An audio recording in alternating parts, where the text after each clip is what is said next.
Welcome to MEDI JEE classes. This is the third lecture of electrostatic JEE NEET. Okay? पिछले दो lectures में मैं बहुत सारे शॉर्टकट्स फार्मूला स्टडी किया, ठीक है? Now that is based on electric charge. Now this chapter onward start with electric field. ठीक है? The concept related to electric field और जितने भी शॉर्टकट्स फार्मूले होते हैं जो इलेक्ट्रिक फील्ड से रिलेटेड है वो सारे के सारे हम इस लेक्चर्स में पढ़ेंगे, ठीक है? नाउ स्टार्ट करते हैं हम इलेक्ट्रिक फील्ड से. So what is electric field? This is the part of NCERT. Electric field क्या होता है, that defined is already given in NCERT, ठीक है? मैं इसको रिवाइज करवा देता हूं. Electric field is the region और space around the charge within which a charge can experience its effect. मतलब वह फोर्स एक्सर्ट कर सकता है. That is electric field. Now electric field को डिनोट किस सिंबल्स करते हैं? It is denoted by symbol E. ये एक वेक्टर क्वांटिटी है. Okay.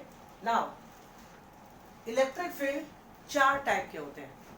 Electric field is of four type. There are four types of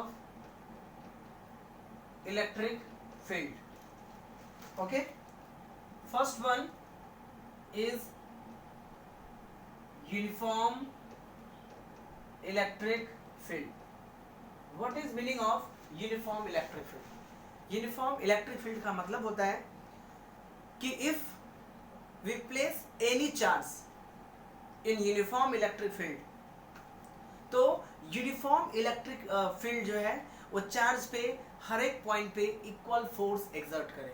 means अगर किसी पर्टिकुलर रीजन में कोई चार्ज सब जगह एक ही टाइप का फोर्स एक्सपीरियंस करता है, यानी उस चार्ज पे हर एक पॉइंट पे अगर एक ही टाइप का फोर्स लग रहा है, इसका मतलब है कि वो चार्ज किसी यूनिफॉर्म फील्ड में रखा हुआ है. Okay, so that is the uniform electric field. Means at every point electric field is same. Another one is non-uniform. Non-uniform electric field. Non-uniform electric field का मतलब होता है कि the field in which charge experience different types of force at different places. यानी अलग एक point पर रखा तो अलग टाइप का फोर्स, दूसरे पॉइंट पर रखा तो वो अलग टाइप का फोर्स निकले. यानी उस रीजन में हर एक पॉइंट पे अगर उस चार्ज पे लगने वाला फोर्स अगर डिफरेंट है, इट मींस दैट कि वो एक नॉन यूनिफॉर्म इलेक्ट्रिक फील्ड में रखा हुआ है, ठीक है? Another one is third one, मानते हैं जैसे आपका variable magnetic field, variable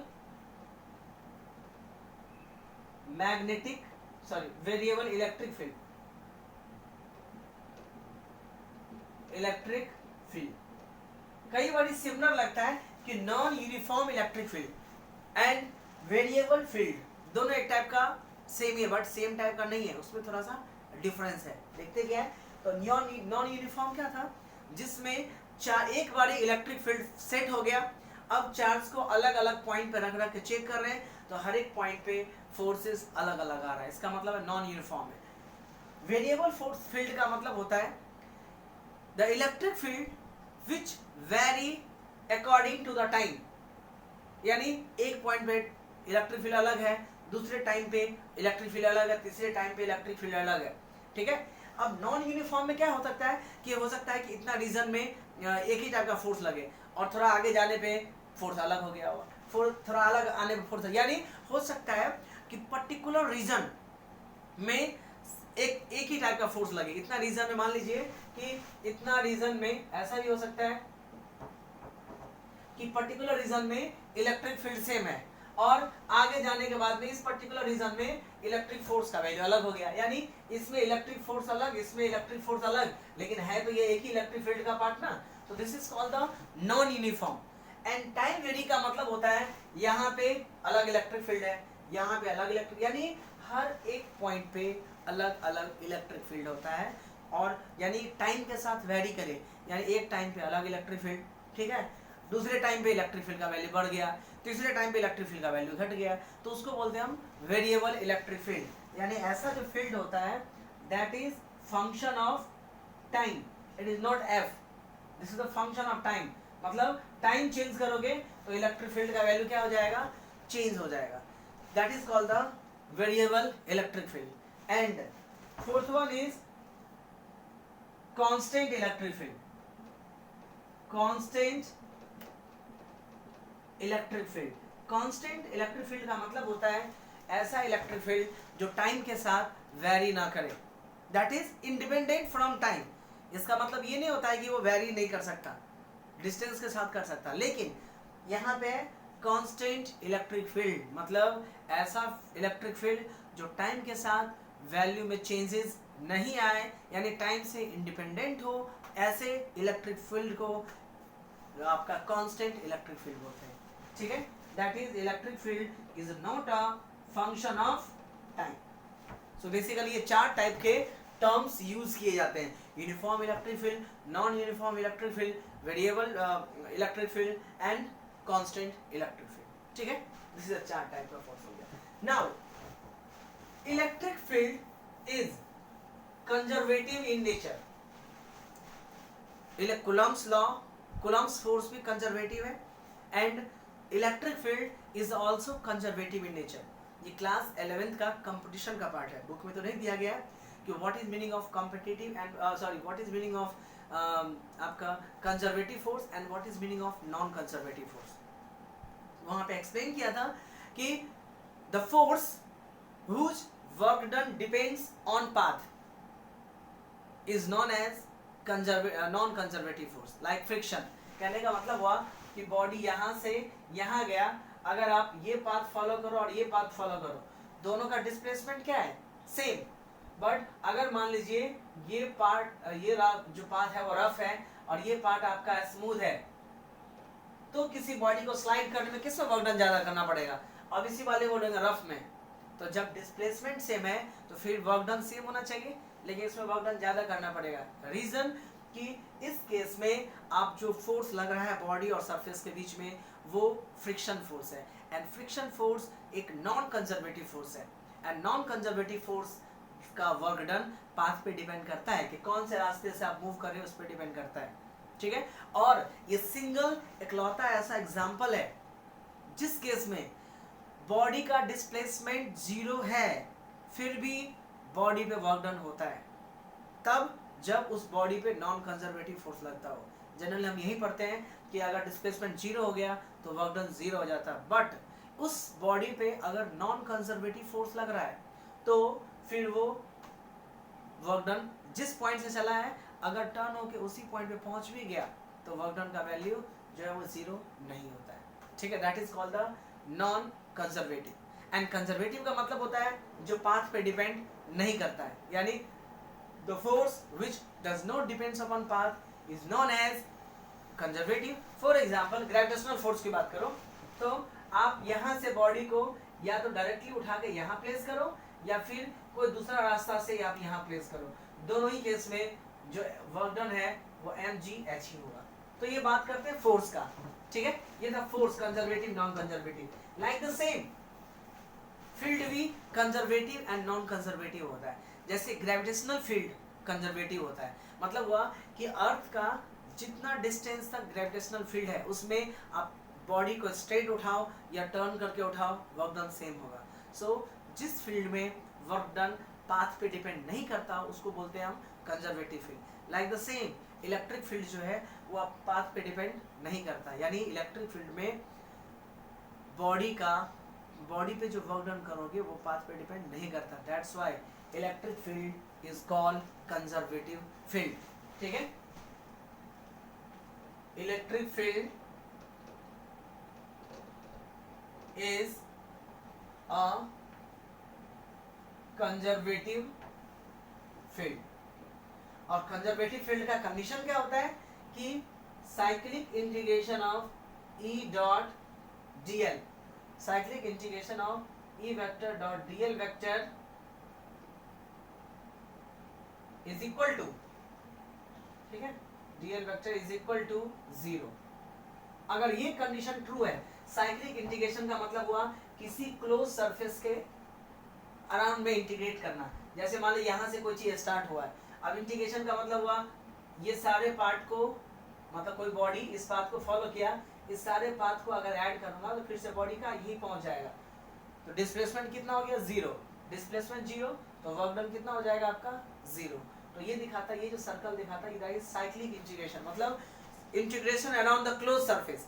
linear integration मतलब होता है कि क्लोज सरफेस के अलावा कोई सा भी, ठीक है। So cyclic integration of E dot dl should be equal to 0। इसको बोलते हैं हम conservative electric field. Okay, this is the conservative electric field, मतलब इलेक्ट्रिक फील्ड भी कंजर्वेटिव होता है, यानी इलेक्ट्रिक फील्ड में जो वर्क डन करोगे वो पाथ पे डिपेंड नहीं करता है, या वे स्ट्रेट लाइन मूव करो या किसी और पाथ को फॉलो करते हुए मूव करो, it does not depends on path, ठीक है। ये इलेक्ट्रिक फील्ड का बेसिक कंसेप्ट है। ओके, मतलब बुक में हमने सिर्फ इलेक्ट्रिक फील्ड पढ़ा था, ये conservative and types of field नहीं पढ़ा था। और बहुत सारे ऐसे फैक्टर्स आएंगे जो बुक में मेंशन नहीं है बट कॉम्पिटिटिव एग्जाम में बहुत ज़्यादा पूछा जाता है। छोटे छोटे कंसेप्ट से रिलेटेड बहुत सारे क्वेश्चंस पूछे जाते हैं, और हम लोग होता क्या है जनरली कि बड़े बड़े क्वेश्चंस में ही पूरे दिन बिजी रहते हैं, छोटे छोटे टॉपिक्स को हम इंक्लूड ही नहीं करते, ठीक है। दैट्स वाई पहले हम कंसेप्ट क्लियर करेंगे। नाउ इलेक्ट्रिक फील्ड का फॉर्मूला होता है आपका force upon charge, that is electric field equal to force per unit charge is known as electric field, ठीक है। यूनिट भी ऑलरेडी आप जानते हैं कि यूनिट का वैल्यू क्या होता है।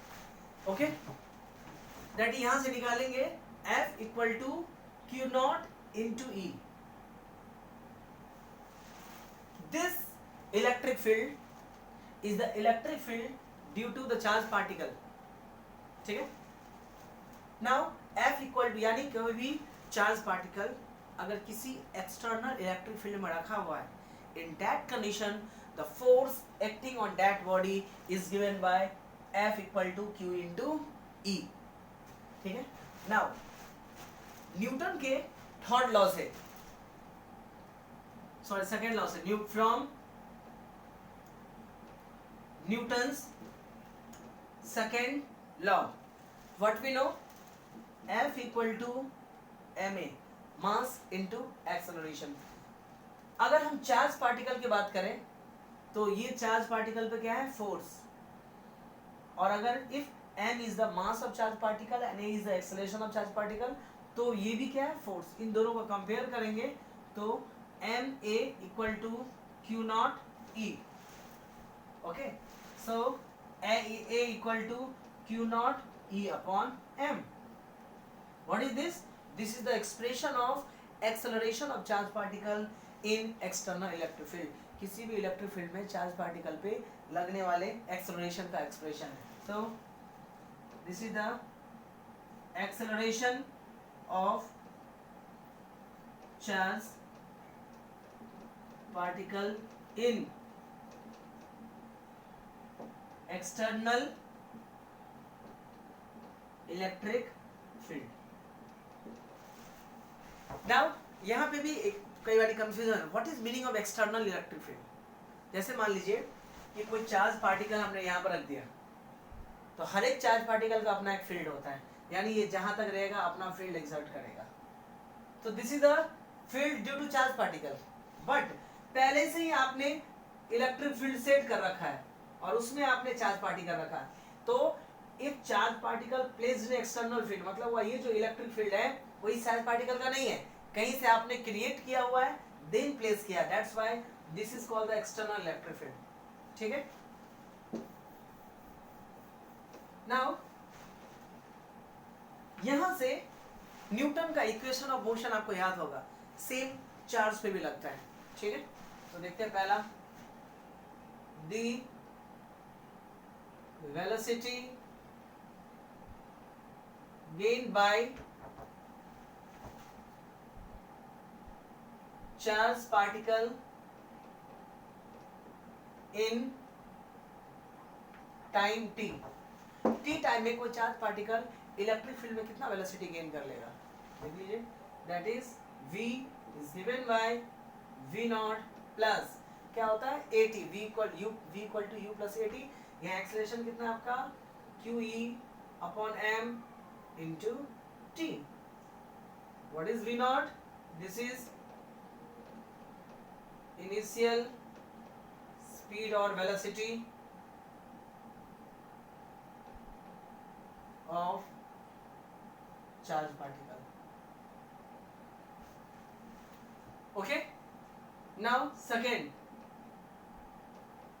the distance traveled by charge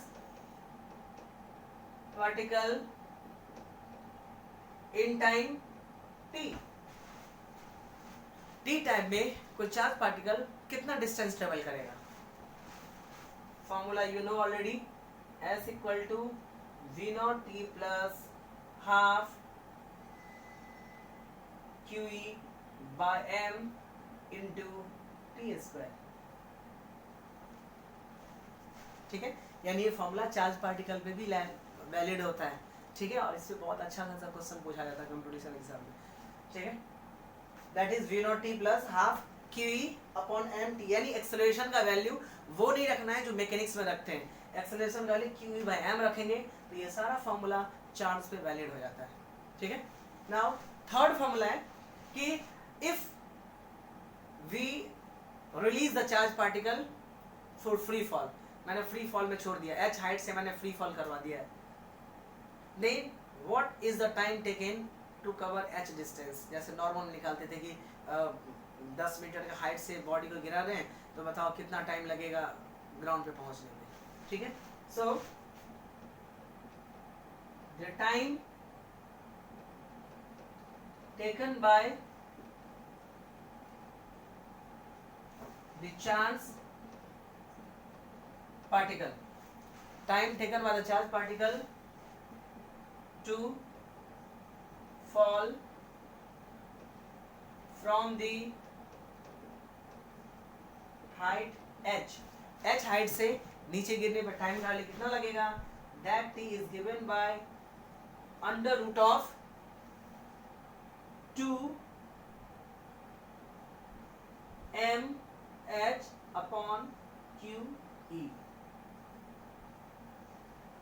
This is the time to fall a charge from height h, h height से नीचे गिरने में इतना टाइम लगता है। Okay, this is a small topic, connected topic है ये सारे के सारे। नाउ इलेक्ट्रिक फील्ड, ये तो था external electric field. Electric field due to point charge already हमने उसमें मेंशन कर रखा है। ठीक है, now we will come to point, what is meaning of electric field intensity. कभी कभी आता है इलेक्ट्रिक फील्ड इंटेंसिटी फाइंड करो, एक्चुअली में electric field and electric field intensity दोनों ही सेम होता है। ठीक है, मैग्नेटिक में जाकर के magnetic field and magnetic intensity दोनों अलग होता है, होता तो वैसे इसमें भी अलग है, फॉर्मूले थोड़ा सा डिफरेंस आता है। बाकी आप इलेक्ट्रिक फील्ड जब निकालने को बोले, इसका इलेक्ट्रिक फील्ड इंटेंसिटी फाइंड करो, it means you have to find the electric field, जो गिवन डेटा है उससे आपको इलेक्ट्रिक फील्ड का वैल्यू फाइंड करना होता है। ओके, बस फ्लक्स के टर्म में फाइंड करना होता है, इसमें मींस इलेक्ट्रिक फील्ड ही है। मैग्नेटिक में मैग्नेटिक फील्ड इंटेंसिटी का फॉर्मूला डिफरेंस आता है, उसको H सिंबल से इंडिकेट करते हैं। Okay, so now what is magnetic field intensity, magnetic field intensity, magnetic field intensity होता है आपका the electric flux crossing unit area, electric field crossing unit area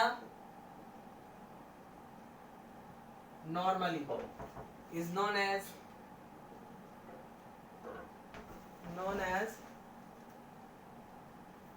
magnetic field intensity. Magnetic field intensity का जो formula होता है that is equal to 5/A। What is 5? That is electric flux. ठीक है, electric flux जो आगे topic भी आएगा। और सिंस ये कॉम्पिटिटिव लेक्चर है, इसका मतलब है आपने पहले जो बेसिक है वो पढ़ रखा है, इसलिए 5 जो है that is the flux and A is the area. So electric field intensity find कर रहे हैं, मोस्टली वही है, इलेक्ट्रिक फील्ड फाइंड करना है, बस इन टर्म ऑफ फ्लक्स। जो डेटा दिया उसके टर्म में कैलकुलेट करना है। इंटेंसिटी मतलब फ्लक्स के टर्म में हम जनरली कैलकुलेट करते हैं। That's why electric field intensity equal to flux upon area is known as electric field intensity. Okay, now electric field का मतलब डायरेक्शन किधर होता है? डायरेक्शन ऑफ इलेक्ट्रिक फील्ड पता है, from positive to negative.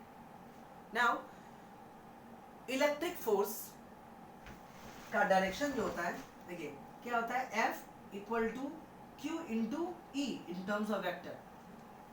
Charge scalar quantity है, इसका मतलब फोर्स उधर ही लगेगा जिधर आपका इलेक्ट्रिक फील्ड हो। So direction of force,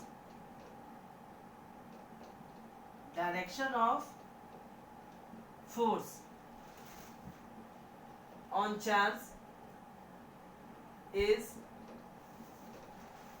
in the same direction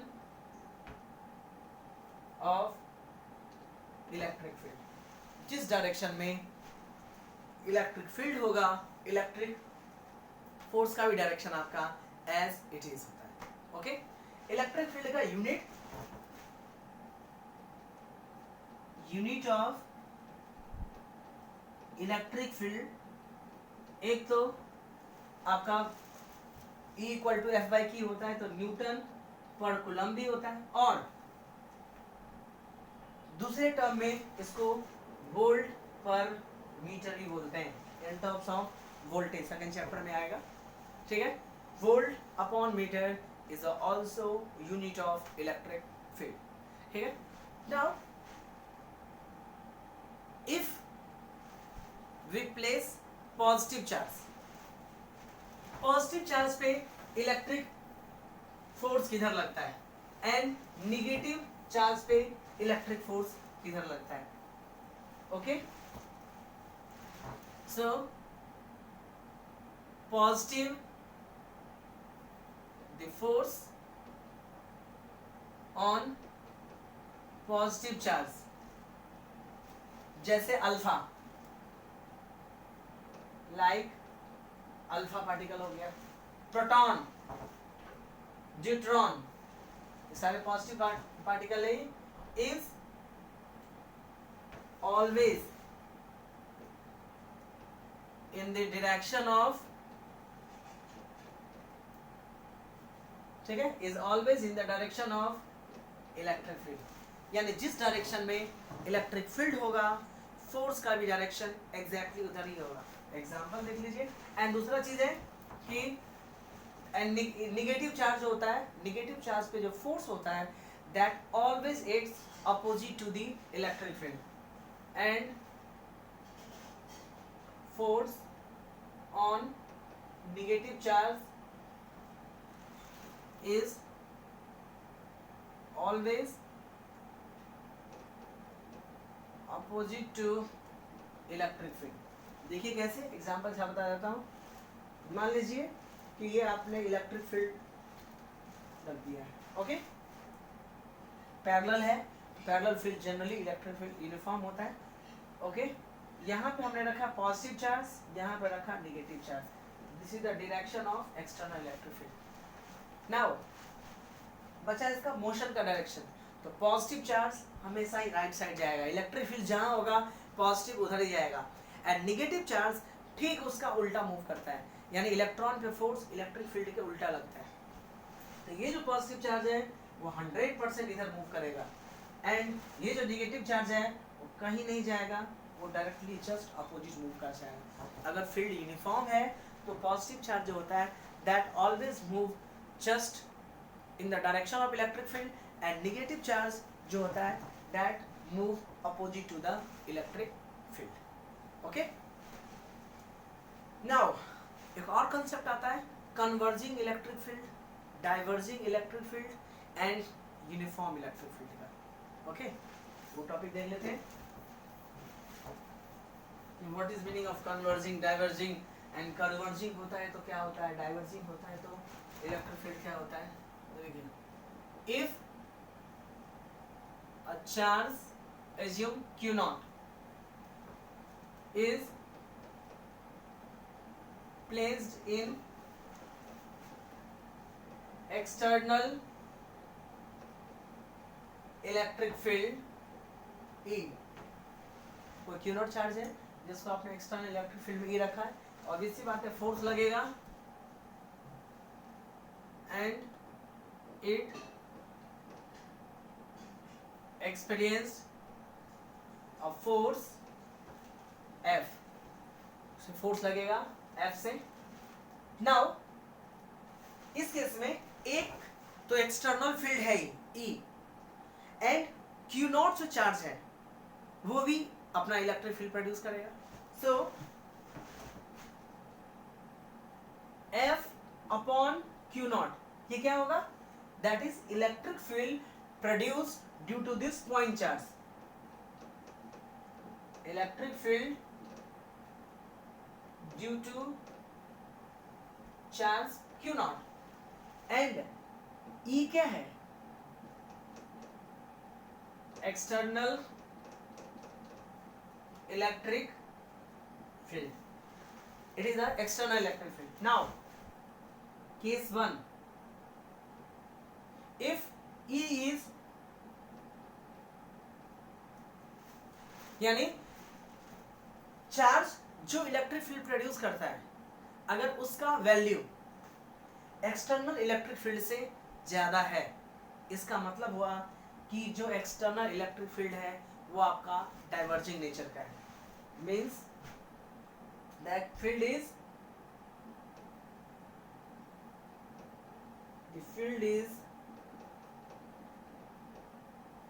diverging in nature। कहने का मतलब हुआ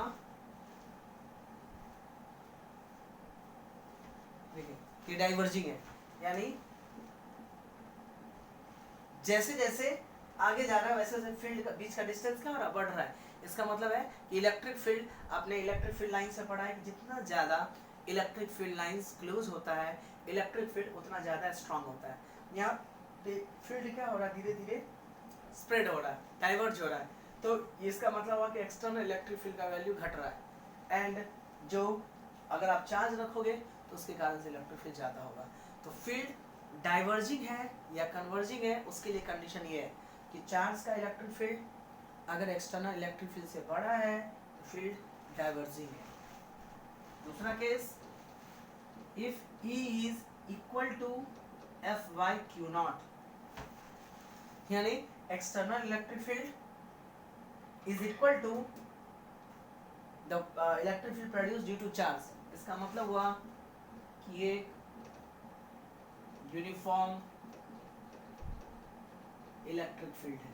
यूनिफॉर्म इलेक्ट्रिक फील्ड मतलब हुआ एक टाइप से पैरेलल, इक्वली सेपरेटेड, ठीक है, जो लाइंस है वो इक्वली सेपरेटेड होना चाहिए, that is called the uniform electric field. Next third, if electric field, external electric field, इसका third point,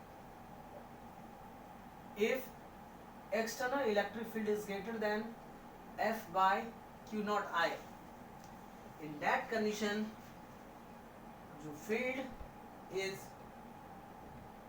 converging, converging field का मतलब हुआ field कुछ इस टाइप से है,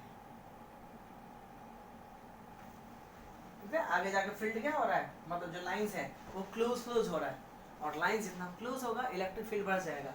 इसका मतलब जो इलेक्ट्रिक फील्ड है वो चार्ज के इलेक्ट्रिक फील्ड से बड़ा हो जाएगा। तो कन्वर्जिंग, डाइवर्जिंग ये भी आपके पूछे जाते हैं, ठीक है। This is the topic of electric field. इसके बाद का टॉपिक है electric field lines, which already included in your text book, ठीक है। और जो एनसीईआरटी का लेक्चर था उसमें मैंने पहले इंक्लूड कर दिया, दैट्स वाई यहाँ पे रिपीट करने की आपको ज़रूरत नहीं है, वो बुक से आपको कंसेप्ट ध्यान रखना पड़ेगा, ठीक है। अब जो न्यू टॉपिक है दैट इज इलेक्ट्रिक डाइपोल, ठीक है। इलेक्ट्रिक डाइपोल में बहुत सारे क्वेश्चंस आते हैं, अपने देखा इलेक्ट्रिक डाइपोल का फॉर्मूला पढ़ लेते हैं, दो डेरिवेशंस हैं वो है, बट इलेक्ट्रिक डाइपोल से रिलेटेड भी क्वेश्चंस आते हैं, ओके। उसमें बहुत डिफरेंट टाइप्स के फोर्सेस भी हैं, वो भी देखते हैं। What is electric dipole?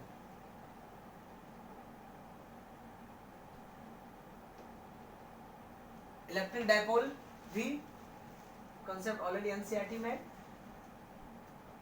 two charges of equal magnitude but opposite in nature separated by very small distance, इस सिस्टम को इलेक्ट्रिक डाइपोल बोलते हैं, ठीक है।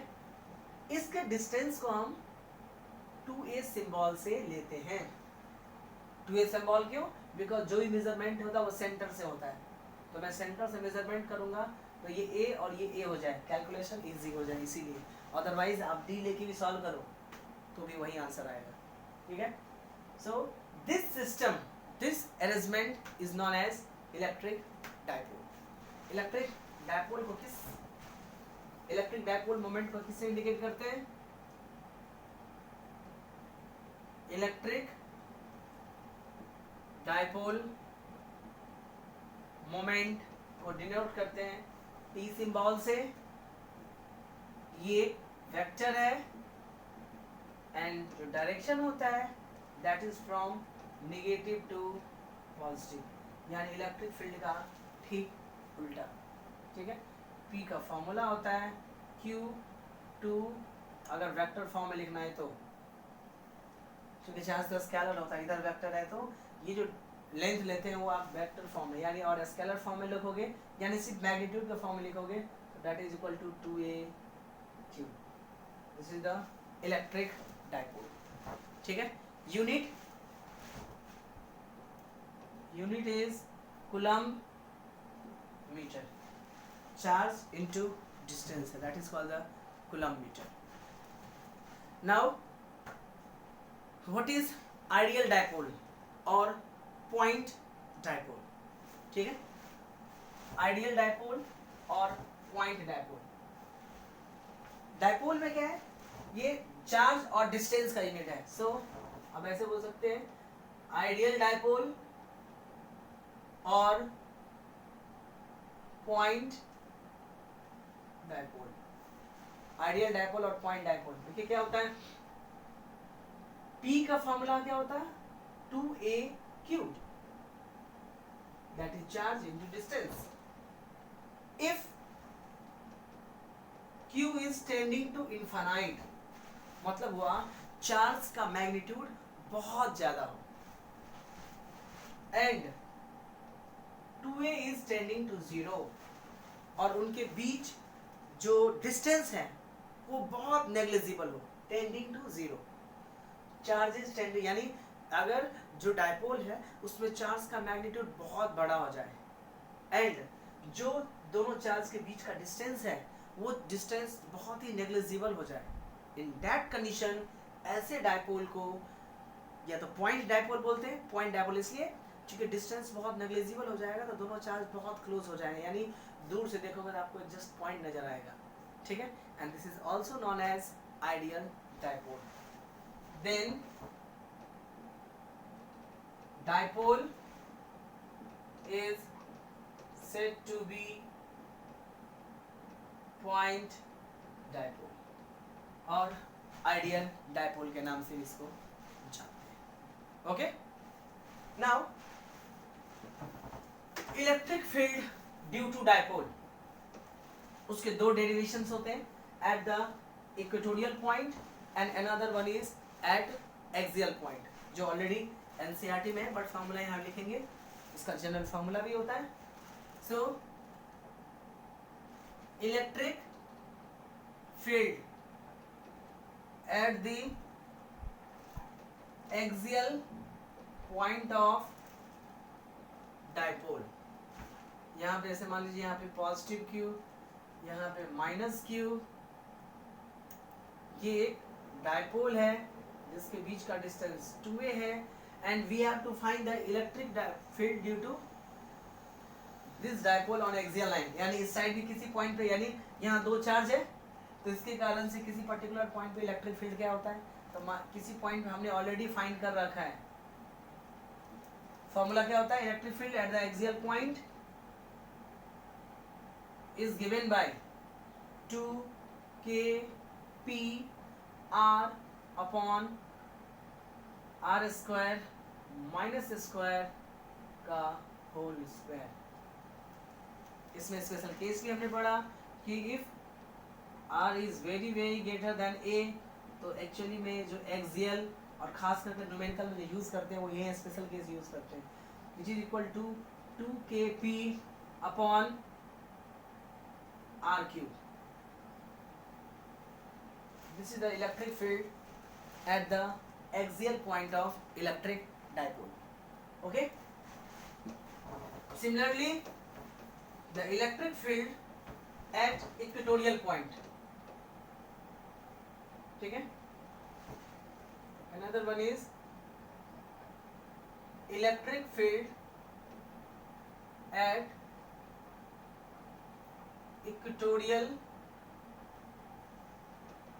point of dipole, that is मान लीजिए यहाँ पे positive charge, that is negative charge, separation between 2a and अपने को यहाँ फाइंड करना बिल्कुल ठीक परपेंडिकुलर में, ये सेंटर से डिस्टेंस मान लेते हैं हम r। Electric field electric dipole के इक्वेटोरियल पॉइंट पे इलेक्ट्रिक फील्ड का value that is equatorial equal to kp upon a upon r square plus a square whole to the power 3/2। This is the general formula जो आप derive करते हैं। ठीक है, case की बात करो तो if r is very very greater than a, so e equator is equal to kp by r cube. This is the electric field at the equator of dipole. Okay. अब now इन दोनों में relation भी था, twice का relation होता है, that is E at axial point upon E as equatorial point is equal to 2/1। कहने का मतलब हुआ कि एक्सियल जो होता है वो ट्वाइस ऑफ इक्वेटर होता है, यानी आपको डाइपोल के इक्वेटर पे इलेक्ट्रिक फील्ड पता हो तो you can easily calculate the electric field eight axial point. अगर एक्सियल पॉइंट पे पता हो तो इक्वेटोरियल पॉइंट पे। ये तो हुआ कि जस्ट आपके या तो एक्सियल पे हो या इक्वेटर पे हो। ठीक है, ये आपके बुक में एनसीईआरटी बुक का डेरिवेशन है। बट प्रॉब्लम तब आता है जब इलेक्ट्रिक फील्ड ना तो एक्सियल पे पूछा है और ना ही इक्वेटोरियल पे, कहीं पूछा जा सकता है। ऐसा कोई जरूरी नहीं है कि इलेक्ट्रिक फील्ड सिर्फ इक्वेटर और एक्सियल पर लाई करता है, यहाँ पे भी लाई कर सकता है, कहीं भी हो सकता है, चार्ज के आसपास कहीं भी इलेक्ट्रिक फील्ड हो सकता है। इन दैट कंडीशन अपने को चाहिए होता है स्पेशल शॉर्टकट फार्मूला, एंड उस फार्मूला से आप ये भी कैलकुलेट कर सकते हो। यानी अलग अलग फार्मूला लर्न करने की जरूरत ही नहीं है, वो डाइपोल के चाहे किसी भी एंगल पे रखा हो, एक्सियल पे हो, इक्वेटोरियल पे हो, 30 पे हो, 60 पे हो, 90 पे हो, सब पे वैलिड है। That is called the single formula to find the electric field due to electric dipole. वो याद है तो आपको इंडिविजुअली कंपटीशन के लिए इंडिविजुअली लर्न करने की जरूरत नहीं है। इंडिविजुअली लर्न है दैट इज बेस्ट, जो कि आपको एनसीईआरटी में चाहिए। अदरवाइज इसका मैं शॉर्टकट बता देता हूँ कि इलेक्ट्रिक फील्ड कैसे फाइंड करते हैं। ठीक है, now electric field at any angle theta due to dipole. So electric field due to dipole at any angle theta। कहने का मतलब मान लीजिए यहाँ पॉजिटिव चार्ज और यहाँ पे आपका है नेगेटिव चार्ज। ओके, नाउ ये इसका इक्वेटोरियल पॉइंट, ये इसका एक्सियल पॉइंट, दोनों के कारण से नहीं पूछा, आपको पूछा यहाँ पे पी पॉइंट पे बताइए जो कि थीटा एंगल बना रहा है सेंटर से, क्योंकि जो मेजरमेंट होता है हम सब सेंटर से ही लेते हैं, बिकॉज डायपोल का डिस्टेंस बहुत स्मॉल होता है, ठीक है, ये r डिस्टेंस पे है। अगर ये थीटा इधर 90 कर देंगे तो यहाँ पे निकल जाएगा, इधर घुमा दो तो एक्सियल निकल जाएगा। This is the general formula. So electric dipole के थीटा एंगल पे कोई पॉइंट है, we have to find the electric field due to that. तो इसका जनरल फॉर्मूला जो होता है that electric field is given by P upon 4 pi epsilon naught r square under root 1 plus 3 cos square theta. इस एक single formula से आप हर equatorial पे भी इलेक्ट्रिक फील्ड फाइंड कर सकते हो, एक्सियल पॉइंट पे भी इलेक्ट्रिक फील्ड फाइंड कर सकते हैं, या किसी भी एंगल 30, 60 किसी पे भी हो, सब पे हम इलेक्ट्रिक फील्ड फाइंड कर सकते हैं। कैसे देखते हैं। जैसे हम पहले निकाल लेते हैं जो आपको पता है एक्सियल इक्वेटोरियल पे electric field eight axial point of dipole. Axial point का मतलब हुआ इधर या इधर लाई करेगा, तो ये P पॉइंट किधर लाई करेगा, इधर, तो जो ये लाइन है वो इसके पैरेलल हो जाएगा, ठीक है। तो इलेक्ट्रिक फील्ड जो डायरेक्शन होगा दैट इज वो हो जाएगा आपका या तो थीटा इक्वल टू 0 और 180, ठीक है। यानी अगर इस पॉइंट पे रखोगे तो अभी इलेक्ट्रिक डायपोल का डायरेक्शन क्या होगा, नेगेटिव टू पॉजिटिव, तो इलेक्ट्रिक डायपोल इधर आएगा, और अगर इधर घुमाओगे तो एंगल आएगा 0, यानी या तो इधर लोगे या फिर इधर लोगे, तो 0 और 180 के एंगल पे हो तो क्या होगा, cos 0 और 180, cos 0 का वैल्यू 1, 180 का वैल्यू -1, बट यहाँ पे क्या है स्क्वायर, तो -1 का भी स्क्वायर कितना हो जाएगा 1, वैल्यू डाल दीजिए। So E is equal to P by 4 pi epsilon naught r square under root 1 plus 3 cos 0, cos 0 का वैल्यू 1, cos 180 भी यहाँ रहे, cos 180 उसका ही वैल्यू कितना होता है, उसका वैल्यू -1 होता है, लेकिन है क्या यहाँ पे cos स्क्वायर, तो -1 का भी स्क्वायर कितना हो जाएगा 1, तो ये वैल्यू कितना हो जाएगा P by 4 pi epsilon naught r square under root 1 plus 3, क्योंकि cos 0 1 होता है, 1 का स्क्वायर 1 यानी 3 हो गया। इसको आप अगर सम करोगे तो आएगा, अब देखिए ये 3 प्लस 1 4, और ये क्या अंडर रूट में, तो 4 का अंडर रूट कितना था 2, तो फॉर्मूला क्या निकल जाएगा 2p by 4 pi epsilon naught, sorry यहाँ पे r क्यूब होता है, ओके r क्यूब, या दूसरे लैंग्वेज में ये मतलब k के टर्म में 2kp bye r cube. Check कर लीजिए, ये आपका एक्सियल पॉइंट का इलेक्ट्रिक फील्ड आपने डिराइव किया है, ठीक है। तो इस फार्मूला से ये निकल गया। Second case for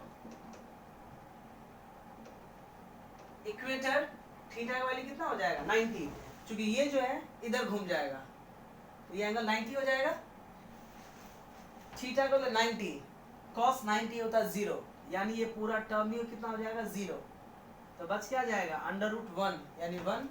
so E at equator का वैल्यू निकल जाएगा P by 4 pi epsilon naught r cube. देखिए इक्वेटर तो एग्जैक्टली सेम, और k के टर्म में निकालना है तो E equator equal to kp by r cube. So एक सिंगल फॉर्मूला इक्वेटर के लिए डिराइव कर सकते हैं, एक्सियल के लिए डिराइव कर सकते हैं, और इनफैक्ट 30 अगर मान लीजिए 30 डिग्री पे है तो थीटा का वैल्यू 30 डाल दीजिए, 40 डिग्री पे है 40 डाल दीजिए, 50 60 70 कोई भी वैल्यू आप प्लेस कर सकते हैं, ओके। हाँ, इसमें अब कई बारी कंपटीशन में क्या होता है कि मान लीजिए आपको जनरल 30, 60, 45, 90 आपको पता होता है, याद करना ही पड़ेगा, चाहे वो कोई सा भी बायो हो या मैथ्स ग्रुप हो। प्रॉब्लम कहाँ पे आता है, जहाँ 40 डिग्री दे दिया, 35 दे दिया, 22 डिग्री दे दिया, ओके। और कंपटीशन में कोई भी टेबल नहीं दिया जाता है कि चलो आप टेबल से देख के बता दोगे। तो सारे के लिए शॉर्टकट्स होते हैं जो हम बेसिक मैथमेटिकल टूल्स में ऑलरेडी वीडियोस है, वो आप जाकर देख सकते हैं। लॉग का शॉर्टकट क्या होता है, अंडर रूट, क्यूब रूट का शॉर्टकट, यानी किसी भी चीज़ को आपको पेन पेपर या कोई चीज़ कैलकुलेटर का या फिर आपको लॉगरिथमिक टेबल का या रूट का निकालने कुछ देखने की जरूरत नहीं है। कंपटीशन में हर एक चीज़ का शॉर्टकट होता है, ठीक है। तो ये आ गया ट्यूटोरियल। आप फिर किसी भी एंगल पे हो तो आप इजीली इसको फाइंड कर सकते हैं, that is the electric field, okay. Now एक और रिलेशन जो अक्सर पूछा जाता है, ठीक है, ये आपका निकल गया जनरल फार्मूला जिसे आप हर एक पॉइंट पे डिराइव कर सकते हैं, ओके। नेक्स्ट वन है कि इलेक्ट्रिक डाइपोल से ही रिलेटेड क्वेश्चन है जो अक्सर एग्जाम में 2-3 ईयर जेडब्ल्यू के क्वेश्चन में पूछा गया है। वो है आपका कि यहाँ मान लीजिए प्लस क्यू और यहाँ पे मान लीजिए माइनस क्यू। मान लीजिए पॉइंट पी है जो सेंटर से थीटा डिग्री बना रहा है। तो अब इसी बात है कि इसके कारण से जो इलेक्ट्रिक फील्ड होगा किधर होगा, इधर। Electric field from positive charge is away from the positive charge, तो ये इलेक्ट्रिक फील्ड इधर लगाएगा। एंड ये negative charge towards negative, positive से अवे एंड नेगेटिव पे, यानी इलेक्ट्रिक फील्ड जो है यहाँ पे ये बनाएगा आपका ई नेगेटिव। अब एक इलेक्ट्रिक फील्ड इधर है, एक इलेक्ट्रिक फील्ड इधर है, इसका रिजल्टेंट मान लीजिए कहीं पे ऐसे लाई किया, that is resultant electric field. If this angle is beta, तो बताना है ये बीटा का वैल्यू क्या आएगा, यानी नेट इलेक्ट्रिक फील्ड का एंगल निकालना किसी भी एक इलेक्ट्रिक फील्ड के साथ। तो यहाँ पे एक रिलेशन होता है, that is tan beta is equal to half of tan theta. Fix value होता है, कोई भी वैल्यू निकालोगे आप, ठीक है, लंबा ले लो छोटा ले लो, कैसे भी निकालोगे, यहाँ पे जो एंगल बनेगा वो यहाँ के एंगल का हाफ ऑफ tan थीटा ही होता है, ठीक है। रिजल्टेंट का एंगल निकालना है, that is equal to half of tan theta, okay. Now electric dipole के बीच force between electric dipole, force between electric dipole. How, पहला case, when electric dipoles are placed in line।